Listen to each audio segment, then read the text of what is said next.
the basic qualities of respected journalism is objectivity. Now, as you may have heard in several recent news stories, one of Michael Jackson's prime complaints about the reporting featured in Martin Bashir's documentary and subsequent interviews with the press was his lack of objectivity. As we've already seen, some of Mr. Bashir's comments that made the air appear to be quite different than opinions he expressed in Jackson's behind-the-scenes footage. About Michael's ranch, Mr. Bashir's on-air comment was, "One of the most disturbing things is the fact that a lot of disadvantaged children go to Neverland. It's a dangerous place for a vulnerable child to be." But what he said behind the scenes was this. I was here yesterday and I saw it, and it's nothing short of a spiritually kind thing. This comment about Michael's method of raising children was included on Bashir's special. They are restricted. They are overly protected. I was angry at the way his children were made to suffer. But this was not.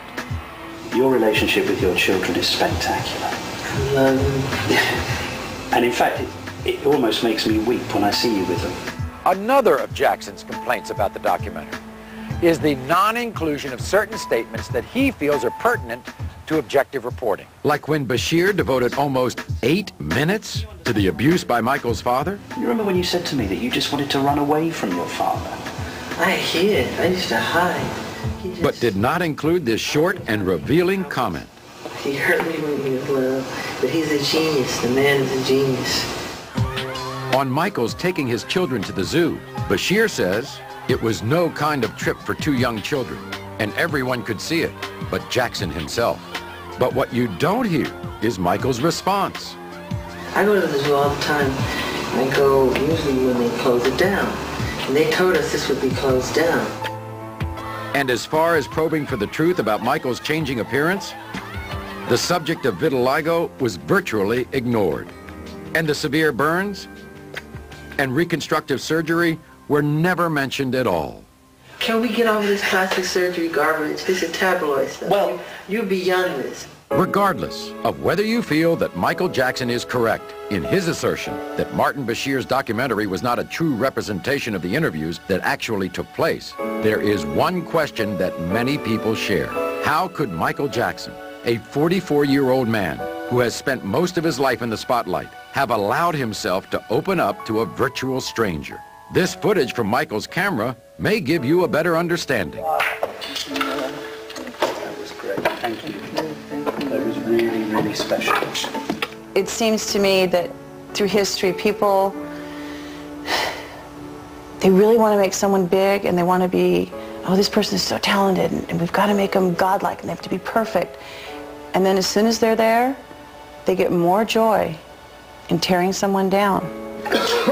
Eventually, when you talk and you say it like it really is, you just light up. That's what. It's about bringing out what you're about. That whole special was, it was just an attempt to tear him apart, and he trusted Martin Bashir. They took this thing back to the studio, and they took a lot of things out, and the way this thing was narrated, it was just not fair. Why have you and I spent the last never hearing that? Why have I never? I'm always continuously. They want to make you out to be crazy. And then slowly he started bringing his own opinion into the picture. As a reporter, as a news, I like to see the truth, then I'll decide what my take would be on it. Aren't that being honest, Turtle? You know me long enough. Yeah. I'm being completely No, it's not just you though. You can see that. Bashirs will come and go, you know?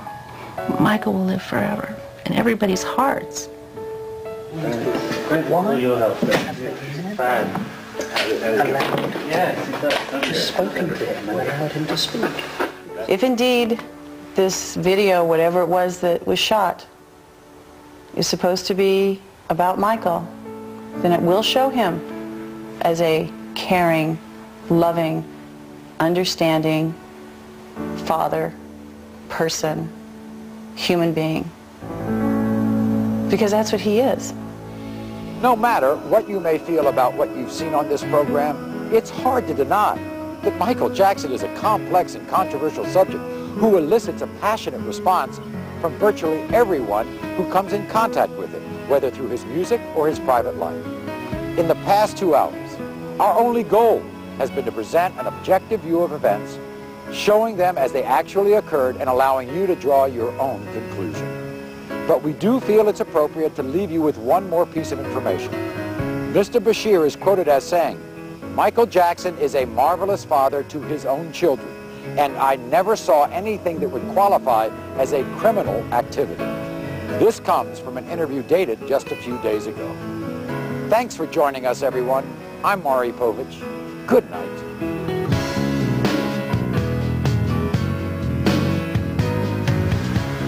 Do you sometimes despair of human nature? Yes. Yes, of course. I mean, can you ever do anything that's right? No. No. No matter what you do, there's always somebody that will say something about it. They're opinionated, you know? No matter what you do. No matter how good your intentions are, there's always some jerk, some mean-spirited person to try to bring you down.